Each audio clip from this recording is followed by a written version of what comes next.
Hi friends, నా పేరు మేఘాని Mani. Welcome to my channel. మనం ఇన్ని రోజులు పబ్లిక్ స్పీకింగ్ సిరీస్ గురించి మాట్లాడుకున్నాము.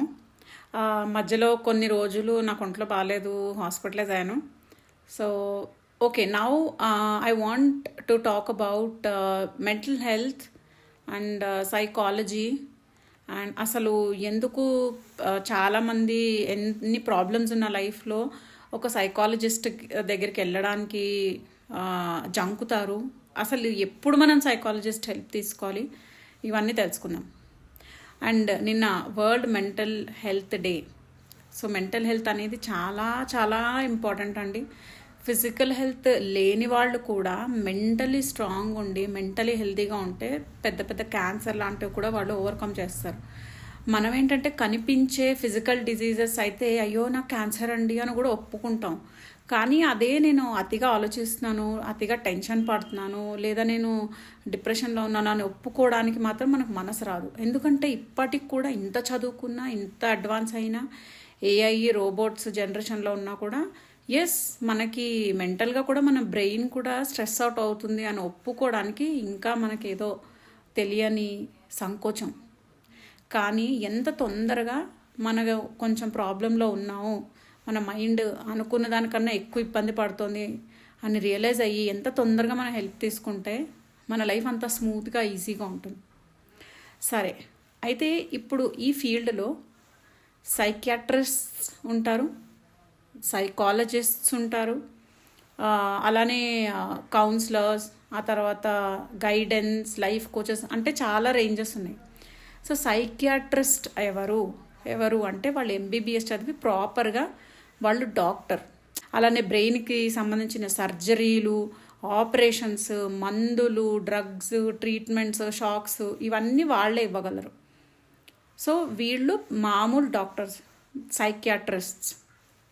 ఆ తర్వాత ప్రతి చిన్న ప్రాబ్లంకి ఆ రేంజ్ మనకి ట్రీట్మెంట్స్ అవసరం లేదు. షాకులు, ఆపరేషన్స్ కోర్స్ 90% అలాంటి అవసరం ఉండదు. అలాంటప్పుడు మీకు సైకాలజిస్ట్లో మళ్ళీ క్లినికల్ సైకాలజిస్ట్స్ అంటే ప్రాపర్గా ఆటిస్టిక్ చిల్డ్రన్, ఇలాంటి కేసెస్ అంటే బాగా మెంటల్ హెల్త్ ఇష్యూస్ ఉన్నవాళ్ళు, అలా అని మరి మందులు, ఆపరేషన్లు అవసరం లేని వాళ్ళు, వీళ్ళని మన క్లినికల్ సైకాలజిస్ట్స్ వాళ్ళు మాట్లాడి వాళ్ళకి చిన్న చిన్న హ్యాబిట్స్ నేర్పించి, అంటే మోస్ట్లీ టాకింగ్ అనమాట. ఓకే, సో వీళ్ళు క్లినికల్ సైకాలజిస్ట్. అలానే కౌన్సిలింగ్ సైకాలజిస్ట్ అంటే మీరు స్కూల్స్లో చూసుంటారు. అంటే వాళ్ళు మందులు అవి ఏం రాయరు, వాళ్ళకి పెద్ద పెద్ద ట్రీట్మెంట్స్ వాటితో సంబంధం ఉండదు. కానీ ఎస్, ఎవరన్నా పిల్లలు బాగా అల్లరి చేస్తున్నారు, లేదు ఎవరికన్నా బాగా బాధగా ఉంది, ఎవరన్నా పోయారు, వాళ్ళ బాధ నుంచి బయటకు రాలేకపోతున్నారు అంటే లైక్ ఒక ఫ్రెండ్తో మాట్లాడి ఎలా మనం మనసు తేలికపరుచుకుంటాం, లేదు మనలో ఏదో అతిగా ఏదో ఒక ప్రాబ్లం ఉంది మనకు తెలుస్తోంది. సో ఇలాంటివి మాట్లాడి ఎవరన్నా సలహా తీసుకోవాలి అంటే కౌన్సిలింగ్ సైకాలజిస్ట్ దగ్గర కూడా మనం వెళ్ళొచ్చు. అదే మీ లైఫ్ని బాగా ప్లాన్ చేసుకోవాలి, మీరు పెద్ద పెద్ద గోల్స్ అచీవ్ చేసుకోవాలి. ఫర్ ఎగ్జాంపుల్ స్పోర్ట్స్లో ఉంటారు, ఈ మెడల్ విన్ అవ్వాలి ఇవన్నీ. సో ఇలాంటి వాళ్ళు మెంటల్గా ఫిట్గా ఉంటేనే కానీ వాళ్ళు అంత హై పర్ఫార్మెన్స్ చేయలేరు. వాళ్ళకి ఈ గైడెన్స్ అండ్ లైఫ్ కోచెస్ వీళ్ళు హెల్ప్ తీసుకుంటారు. So I hope you understand the difference between psychiatrists, clinical psychologist, counselling psychologist, coaches and guides. అయితే అసలు ఎప్పుడు మనం కౌన్సిలింగ్ సైకాలజిస్ట్ దగ్గర కానీ అసలు సైకాలజిస్ట్ దగ్గరికి కానీ వెళ్ళాలి?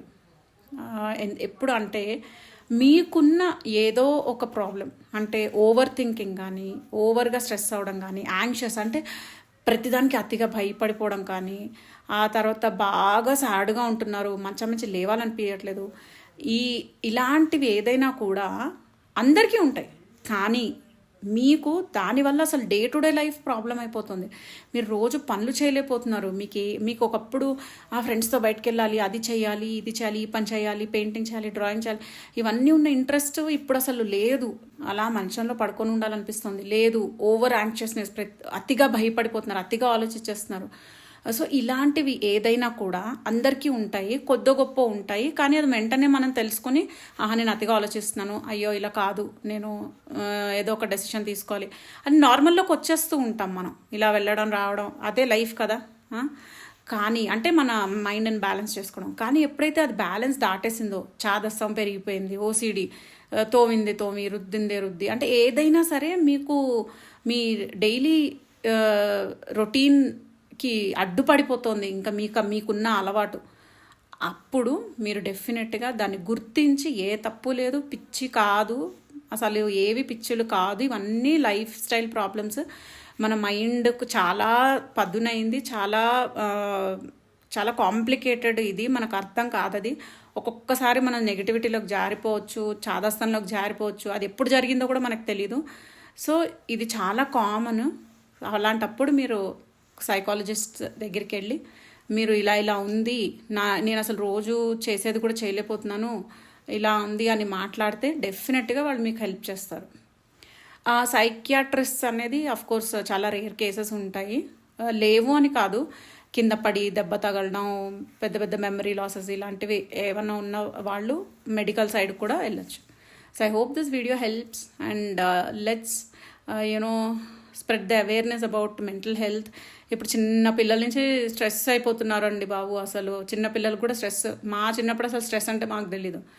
మూడ్ అంటేనే ఆ మూడ్ బాగాలేదు అంటేనే అసలు మా మమ్మీ వాళ్ళు మూడ్ అంటే ఏంటి వాళ్ళకి, అది వాళ్ళ జనరేషన్లో అసలు అది కూడా తెలీదు. ఆడేసుకోవడం, తినడం, పడుకోవడం, ఇంతే. సో జనరేషన్స్ మారే కొద్దీ స్ట్రెస్ లెవెల్స్, అందరూ బిజీ అవ్వడం, ఫోనులు అడిక్షన్స్ ఇవన్నీ పెరిగాయి. సో మెంటల్ హెల్త్ అవేర్నెస్ అనేది చాలా important. So I hope this video helps. And మీకు కూడా ఎప్పటికప్పుడు ఆలోచించుకుంటూ ఉండండి, బ్యాలెన్స్డ్గానే ఉన్నానా, మరీ ఎక్కువ ఆలోచించట్లేదు కదా అని మనని మనం ఆత్మవిమర్శ చేసుకుంటూ ఉండడం చాలా important. So I hope this helps, and for more such helpful videos, do subscribe to my channel.